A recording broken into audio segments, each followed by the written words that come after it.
there is, by some lights, an economic disaster ahead, a disaster of the economy that will reach down into Chattanooga and Hamilton County and affect you. And the question for you is, am I prepared? Do I understand why it has to happen? Why a great reckoning really is a necessity, given the way God has arranged humankind and all the relationships and the relation of people to the earth and the land. Right? Capital arises from the application of labor to natural resources. That is the main definition of economic life and prosperity. And how, when men take advantage of one another and work against one another through power relationships, through cartels and monopolies, through licensing schemes, through government, through the power of the police to gain their own advantage, how do things break down? And how is it that prosperity is no longer available to all, but just to a select few, the top 0.1%, which of late have gained almost all the increase in income here in this country? There is a disaster ahead. And my guest, Robert Kroening, who is the editor of McAlvany Intelligence Advisor, has a view on that. His main writer, Don McAlvany, is one who's been talking about this problem for a long time and suggesting solutions. My own view is that we need to make the most of it and see why, because it is necessary, we must take steps to think in terms of local economy and the free market, because my program is kind of at war with national economy.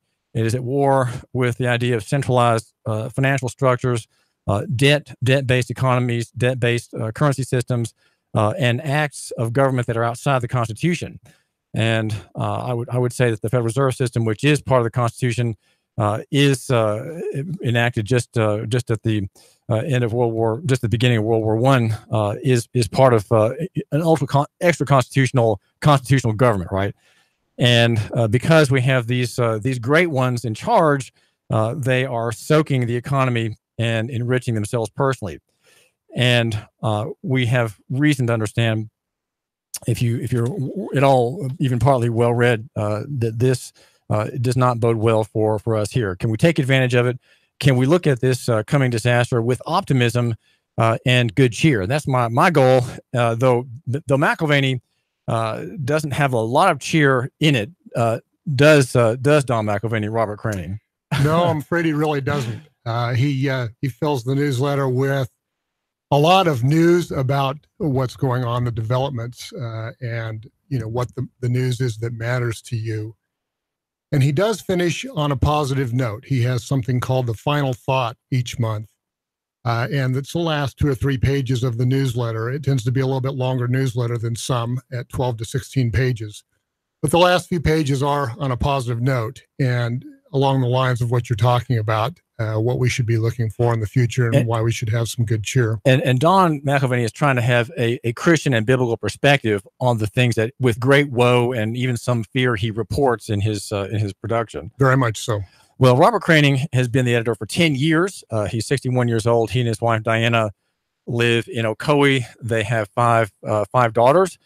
And phrases such as accelerating collapse, markets imploding, investors fleeing to the exits, Venezuela presaging America's decline. Those are the kind of things that we read in McAlvany Intelligence Advisor. So give my listener kind of a sketch of what Don McAlvany offers as the main premise of his analysis of where we are now and the coming debacle, Robert Kroening.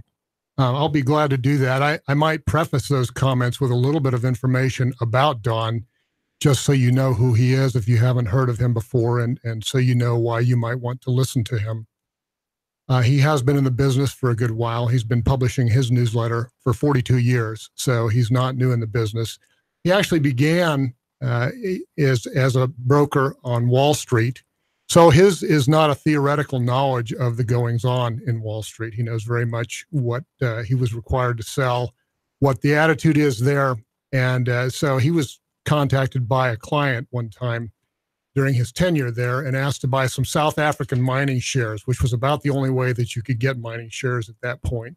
And it was a very substantial investment in gold via the mining shares. And he didn't know how to do that, and nobody where he worked knew how to do that. And so he had to do a little bit of research, and the guy told him what he thought of his ignorance, and that spurred him to learn a little bit more about it. He did so. He began researching the South African mining shares. He actually traveled to South Africa several times. He began to find out what the political situation was there, as well as the situation with the mining industry. And so that was a very volatile time. We're talking about back in the 70s, and it was a very volatile time. There was a great deal of communist activity there. There was a great deal of agitation to overthrow the government. He became involved in Rhodesia as well. He got to know the prime minister there, Ian Smith, and was witness to his overthrow and the U.S.'s part in that. So he had some contacts in very high places. He maintains a great number of contacts throughout the industry, and he eventually began his own business selling gold and writing the newsletter. There are actually two businesses now. They've both been going for quite a number of years. But Don's knowledge about all of these things is very much experiential. He travels extensively to this day. He travels throughout Asia. He's regularly in China. He's regularly in Indonesia, throughout Asia, and Europe and parts of the Americas as well. So he maintains contacts in those areas. He knows what he has seen in those areas. He knows what he has been told by knowledgeable individuals there. And he tends to report on those things in a very first-person way. So he does see a great reckoning coming in America. Keep in mind that he has seen these things elsewhere. He's seen a great deal of the destruction that has come about in South Africa. Even now, there is talk of doing exactly as Mugabe did in Rhodesia, Zimbabwe, with taking farms from white farmers in order to redress past grievances.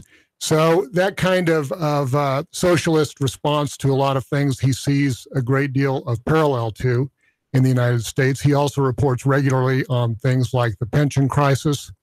And I'm not just talking about municipal pensions or private pensions. He's talking about Social Security as well. He's talking about the enormous debt bubble that we have in the United States. A lot of people will say, oh, debt doesn't matter. It absolutely is not a factor because the United States makes its own money and it can make as much of it as it wants. To which I think Don might reply, well, debt doesn't matter on the day you stop paying it. If you're still required to pay it back, it matters. I'm sure you know that from paying your house mortgage, from paying your car off. Debt matters a great deal. And the more of it you get, the higher your payments. And so when you have $21 trillion of debt, like the United States does. You mean the U.S. government? Yeah, the U.S. government, or $210 trillion, which it has in promises that it has made to its people in the form of Social Security, Medicare, Medicaid, welfare. And it guarantees for foreign governments such as Israel and other governments, it guarantees the debts of those countries and those national governments. Exactly. $210 trillion. In unfunded liabilities. So if you're talking about amounts like that, and as we see the interest rates being raised at the Fed, the difficulty in paying interest payments on that gets greater and greater. So every indication is that debt matters a very great deal, just like every person who has to pay a car payment or a mortgage knows. And that's the type of thing that he discusses in the newsletter, along with a great number of other subjects that are financial, political, geopolitical, economic. We're talking with Robert Kroening, who's the editor of the McAlvany Intelligence Advisor, which I got at one time has the same look for 40 years. It's a 2-column pages, no art, but a lot of type and a lot of material squeezed in. Don gets into details. For example, Turkey was storing 220 tons of gold valued at $25 billion in the U.S., but it repossessed it on April 19, 2018. So what does that say about currency wars? You might say that it's kind of esoteric information that people in that field look at, and they want to know about gold withdrawals from the United States. But then the newsletter will also have, as Robert Kroening manages it to get it all together every month, information about the Social Security system, which you, my listener, no doubt are counting on for your prosperity. in the future. In 2017, there was a $59 billion shortfall. McAlvany reports 11% worse than 2016. Depletion seen at 2034, which is very far out. So some of the information is very practical, touching on the readers, or maybe here on the David Tillis show, Robert Kroening, the common man who's not really a big investor. Well, why does the economy have to collapse? Why? What is the necessity for it, would you say? Or what is Don McAlvany's analysis, Robert? Well, the economy is very much dependent upon its form of payment, its currency. You might say that the currency is like the foundation that a house is built upon. And so, you can build a very nice house on sand, and you can live very happily there for a time until there's a big rainstorm or an earthquake or something of that nature. Houses tend to fall apart when they're not founded on something that stays in place. And that's very much the case with the currency that we have in the United States now. When the Fed was formed 100 years ago, the dollar was worth, according to some estimates, 100 times more than what it is now.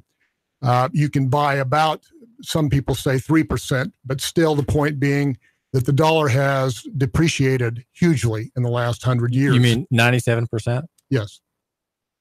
And so the fact of the matter is that the currency is moving, and it's becoming less valuable over time.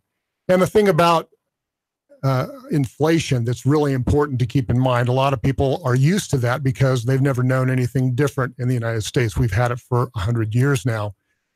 But the fact of the matter is, if you look at historical situations like the Weimar Republic in Germany or in Zimbabwe or Venezuela today, you can see that inflation gets out of hand and it becomes so high that the people that get the money first have the most value from it, even to the point where early in the day, your money is worth a great deal more than it is later on in the day. And so the people that are getting the money first in America, to a lesser extent because our inflation rate is less, they're still getting the benefit of that early. But as the inflation rate increases, as it becomes more of a problem, the people that are downstream from the issuance of the currency start to have more and more trouble with it. Well, how come we haven't had a roaring inflation yet, or mass inflation yet, Robert Kroening? Because when you have the suppression of the rate of interest to almost zero, it should be creating billions and billions of new dollars through the lending process, the fractional reserve lending process. How come that new money, that swimming pools full of new money, is not showing up in retail prices?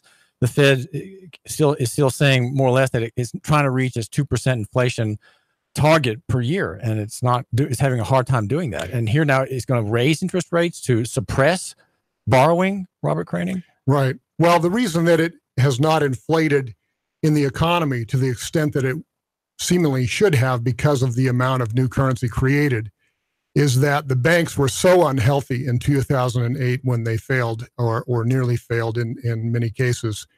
And so all of the money that was generated and given to them, essentially free, was then able to be put back on deposit with the Fed, and the Fed paid them to retain that money. So the banks, in large part, did not issue that money to borrowers. They didn't put it out as loans. It didn't go into the economy. It went right back into the Fed, and they got less money than they would have gotten with loans, but with zero risk. And so they did that, and they created immense amounts of money, but they're just sitting right back there in the Fed. So that really didn't bring inflation home to roost. Now, the big thing that looms over us today, and there's a number of developments that Don talks about regularly, one of which is the dissatisfaction with the American dollar-based trading system around the world. You may not know it, but America has the international payment system for just about everything up until recently. Now, some payments are starting to go through Chinese systems. The Russians are trying to do some work with that, and other countries are trying to get together and provide alternative systems to the SWIFT system, which is American, and which means that all payments have to go through America. They have to transition into dollars, and all oil has been bought in dollars for since World War II, at the end of World War II. So as those things begin to change and the demand for dollars decreases, what that means, especially if America has no backing, by which I mean it doesn't have anything solid behind it like gold or some commodity that's worth something, it just is backed by the government's say-so. If China and Russia get together, and they have been amassing gold like it's going out of style, just hundreds and thousands of tons of gold. So, if they back their currency and it becomes a better currency, it may be a stronger platform on which to trade. And if that happens, then a lot of those American dollars start to come home because people don't want them anymore. And there are trillions of dollars in existence. And if that starts to happen in a very sizable amount, then it could be that we become inundated with dollars and inflation will come home at that point in a very serious way. Well, the Fed in 2008 doubled its money supply in a very short time, in about a year. And from 2008 to 2014, it doubled the money supply again, another 2.35 trillion. I think the Fed has $4.49 trillion. It's a private company, and it's said to be worth that much. Now, let me ask you this. It sounds great to think that our central bank is worth $4.49 trillion. Is that real wealth, Robert Kroening, or is there something suspicious about these so-called assets in our central bank's reserves? Well, the further you get into our monetary system, the more suspicious it all sounds. It very much is a house of cards. And so it's very important to understand that the Fed, when it makes new money, it literally makes it out of nothing. It's called a fiat currency. It's a Latin word, fiat, in the Bible. The first chapter, if you read the Latin version, it says fiat lux, let there be light. It's the same thing with the Fed. They say let there be currency, and there's currency. So if the United States government wants to raise money, then it issues bonds. A lot of individual investors buy bonds. Perhaps you have a few, but they're not always fully subscribed. And so as a result, you might have some left over, and the government still needs that money. So the Fed buys those up. Well, the Fed has basically created the money that it writes the check to the government with. That money comes out of the middle of nowhere. It never existed before that point. And so it's completely new money that's issued to the government. And then if there's some money left over that they have, they can always lend that out under what's called the fractional reserve system, wherein they can lend 9 times as much money as they have on hand. They don't have to actually have full reserves for what they lend out. So these things drastically increase the size of the money in circulation. And so when we say that the Fed has that much money, it's like, well, what are you calling money? It's these little digits, zeros and ones that they create. And as long as people think it's money, it'll continue to function as something that facilitates trade. But when that confidence breaks down, there is nothing solid to fall back on. There is nothing backing our money that a person can use when confidence goes away. So when confidence goes away, Robert Kroening, that means there's a loss of faith. Somehow faith means belief in, right? Giving credere, what is that, the Latin word credit? It comes from faith and belief. If you, my listener, have credit, that means that somebody believes in you to say, I'm going to let you have this car now, and you don't have to pay me right up front because I believe in you. You have credit. The credit belongs to you, and I'm willing to accept later payment because I believe in you. So what we're talking about here is this transfer of belief. And when we have a loss of confidence, it sounds like you're saying somewhere there's going to be a loss of belief. Where does McAlvany say that loss of belief will hit? I mean, who will be injured by the loss of belief, Robert Kroening? Well, that's already taking place to a massive degree. I'm sure everybody is aware that people just don't tell the truth like they used to. They don't have the same standards of proof that they used to. The government lies to us in ways that most people recognize fairly often. And so that already is breaking down. What would make a big difference is if there was a catastrophic event, and who knows what that might be. And the catastrophic event that would make the rush to the exits happen might not even be catastrophic. It could be something very minor, right? That's true. It'll probably be shown afterwards that some minor detail just somehow magnified itself, made a gigantic ripple, though it was an insignificant footnote in a daily edition of the Wall Street Journal. Right. This is David Toulis. We're talking with Robert Kroening. He is the editor of the McAlvany Intelligence Advisor, a kind of high-end newsletter with some in-depth monetary, economic, geopolitical, and precious metals analysis that comes out every month. There's a hard copy. You can get it in the mail, and it's from a noted writer who's been in the field for 40 years. So this is David Toulis, and we'll be right back with more. Do call if you have a question about gold or silver, the police state, that kind of thing is what McAlvany covers in the Advisor. David Toulis. 3, 2, 1. Chattanooga Radio. Digital FM 95.3 HD4. 92.7 FM's news now. He's been arrested 55 times in 19 years. Now Gary Little is charged with aggressive panhandling, trespassing, and public intoxication. The manager for City Cafe